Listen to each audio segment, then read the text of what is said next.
আমাদের আবহাওয়ার আপডেট অনুযায়ী আজ প্রবল ঝড় বৃষ্টি হলো দক্ষিণবঙ্গের একাধিক জেলায়। সেই সঙ্গে আলিপুর আবহাওয়া দপ্তরও জানিয়েছিল আজ সন্ধ্যের পরে কিন্তু প্রবল ঝড় বৃষ্টির সম্ভাবনা থাকছে গাঙ্গেয় বঙ্গের একাধিক জেলায়। সেক্ষেত্রে বিশেষ করে আপনার দুই মিদনাপুরের বিস্তীর্ণ অঞ্চলে কিন্তু বজ্রবিদ্যুৎ সহ ভারী বৃষ্টি হয়েছে। এছাড়াও আপনার কলকাতা সহ বেশ কয়েকটি অঞ্চলে কিন্তু বজ্রবিদ্যুৎ সহ বৃষ্টি হয়েছে।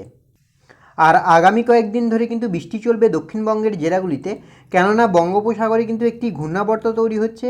মূলত এই ঘূর্ণাবর্তের প্রভাবেই কিন্তু বৃষ্টির পরিস্থিতি। তবে এই মুহূর্তে আপনার দক্ষিণবঙ্গের বিশেষ করে এদিকে আপনার ঝাড়গ্রাম, মিদনাপুর, আর এদিকে আপনার পূর্ব মিদনাপুর, এদিকে আপনার কলকাতা, হাওড়া, হুগলি, 2 চব্বিশ পরগনা সর্বত্র কিন্তু আকাশ গভীরভাবে মেঘলা রয়েছে। আর সেই সঙ্গে কিন্তু হালকা বৃষ্টির সম্ভাবনা থাকছে। তবে আপনার পুরুলিয়া, বাঁকুড়া, দুর্গাপুর এগুলোতে কিন্তু সেভাবে মেঘ নেই। অন্যদিকে মালদা, 2 দিনাজপুরের ক্ষেত্রে আংশিক মেঘলা আকাশ। আর উত্তরবঙ্গে হিমালয়ের পাদদেশ সংলগ্ন 5 জেলাতেও কিন্তু আংশিক মেঘলা রয়েছে আকাশ। সেই সঙ্গে আপনার বাংলাদেশের ক্ষেত্রে রাংপুর, এদিকে আপনার ময়মনসিংহ, সিলেট, রাজশাহী এগুলোতে কিন্তু আংশিক মেঘলা রয়েছে আকাশ। খুলনা, বরিশাল, ঢাকা এগুলোর ক্ষেত্রে কিন্তু আপাতত আকাশ মেঘলা রয়েছে। অন্যদিকে আপনার এদিকে ত্রিপুরার ক্ষেত্রেও কিন্তু আকাশ মোটামুটি পরিষ্কার থাকছে।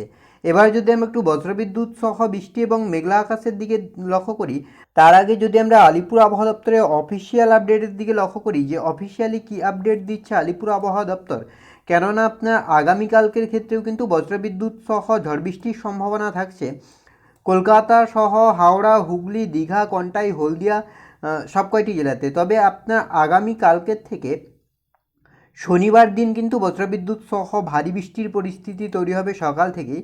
বিশেষ করে আপনার এদিকে আরামবাগ, চন্দননগর, কোলাঘাট, কলকাতা। তো সেক্ষেত্রে যদি আমরা সবার প্রথমে আলিপুর আবহাওয়া দপ্তরের অফিসিয়াল আপডেটের দিকে লক্ষ্য করি যে অফিসিয়ালি কী আপডেট দিচ্ছে আলিপুর আবহাওয়া দপ্তর, কেননা বঙ্গোপসাগরে কিন্তু জোড়া ঘূর্ণাবর্ত তৈরি হচ্ছে। সেক্ষেত্রে আলিপুর আবহাওয়া দপ্তরের অফিসিয়াল আপডেট যেটা বলছে, তো ছোট করে যদি আমরা আলোচনা করি তাহলে কিন্তু আগামীকালকের ক্ষেত্রে বজ্রবিদ্যুৎ সহ ভারী বৃষ্টির সম্ভাবনা তৈরি হবে। মানে আজকের থেকে কিন্তু আগামীকাল বৃষ্টির দাপট বেশি থাকবে। কালবৈশাখী যেটা হচ্ছে আপনার 50 থেকে 60 কিলোমিটার বেগে, সেই সঙ্গে কিন্তু ভারী বৃষ্টি থাকছে। বিশেষ করে পুরুলিয়া, বাঁকুড়া, পূর্ব বর্ধমান, পশ্চিম মিদনাপুর, পূর্ব মিদনাপুর, আর এদিকে আপনার রয়েছে 2 চব্বিশ পরগনা, কলকাতা এগুলোতে কিন্তু আপনার ঝড় বৃষ্টির দাপট সবথেকে বেশি থাকবে। বাকি আপনার এদিকে ঝাড়গ্রাম, হাওড়া, হুগলি, নদিয়া, আর এদিকে আপনার বীরভূম, মুর্শিদাবাদ, বাকি মালদা, 2 দিনাজপুর এগুলোর ক্ষেত্রে কিন্তু আরও কম থাকবে। পরবর্তী 24 ঘন্টায় অর্থাৎ 11 তারিখের ক্ষেত্রে বৃষ্টি আর ঝড় বৃষ্টি অনেকটাই কমে যাবে। 12 তারিখের ক্ষেত্রে কিন্তু দক্ষিণবঙ্গের বেশ কয়েকটি জেলায় আবারও আপনার একেবারে নর্মাল আবহাওয়া থাকবে, ঝড় বৃষ্টির কোনো লেস থাকবে না। পরবর্তীতে হয়তো আরও ঝড় বৃষ্টি কমে গিয়ে আবারও তাপপ্রবাহের পরিস্থিতি তৈরি হতে পারে। এবার যদি আমরা একটু উইন্ডির আপডেটের দিকে লক্ষ্য করি যে উইন্ডির আপডেট কী বলছে,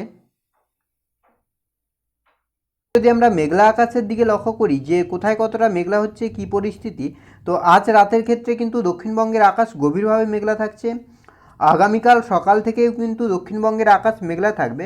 তবে বেলা গড়ার সঙ্গে সঙ্গে ধীরে ধীরে আকাশ পরিষ্কার হবে। 11টা নাগাদ কিন্তু আপনার বাংলাদেশ এবং বাংলাদেশ লাগোয়া 2 চব্বিশ পরগনা, উত্তর 24 পরগনা, নদিয়া এগুলোতে কিন্তু বজ্রবিদ্যুৎ সহ ঝড় বৃষ্টির সম্ভাবনা থাকছে। বিকেলের দিকেও কিন্তু একইভাবে বৃষ্টির সম্ভাবনা থাকছে। শনিবার আপনার হচ্ছে 11 তারিখ, সেক্ষেত্রেও কিন্তু বজ্রবিদ্যুৎ সহ হালকা থেকে মাঝারি বৃষ্টির সম্ভাবনা থাকছে। আর বিকেলের দিকেও কিন্তু একইভাবে বজ্রবিদ্যুৎ সহ ঝড় বৃষ্টি থাকছে। আপাতত বড় কোনো পরিবর্তন লক্ষ্য করা যাচ্ছে না। রবিবার 12 তারিখ, সেক্ষেত্রে কিন্তু গভীরভাবে মেঘলা হয়ে যাচ্ছে আকাশ, দেখতেই পাচ্ছেন একেবারে গভীরভাবে মেঘলা হয়ে যাচ্ছে আকাশ। আর দুপুরের দিকেও কিন্তু একেবারেই গভীরভাবে মেঘলা থাকছে।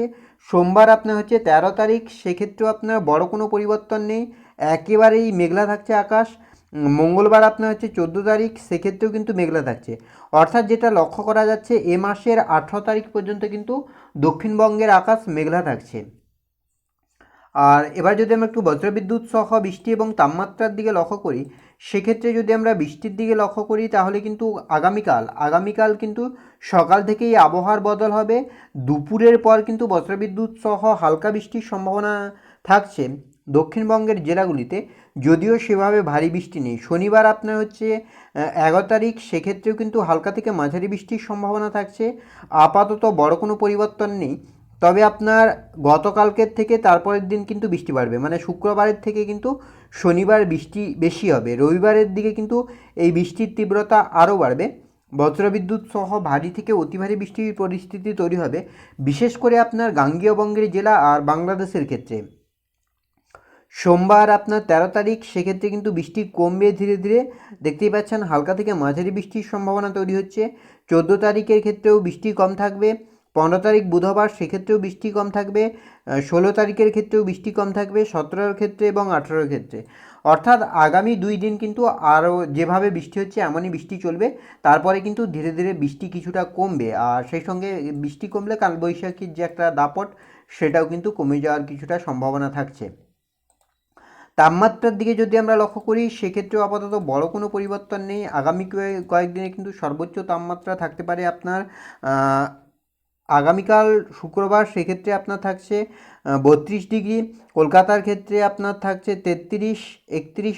রবিবারের ক্ষেত্রে আপনার 30, সোমবারের ক্ষেত্রে আপনার 32, মঙ্গলবারের ক্ষেত্রে আপনার 34।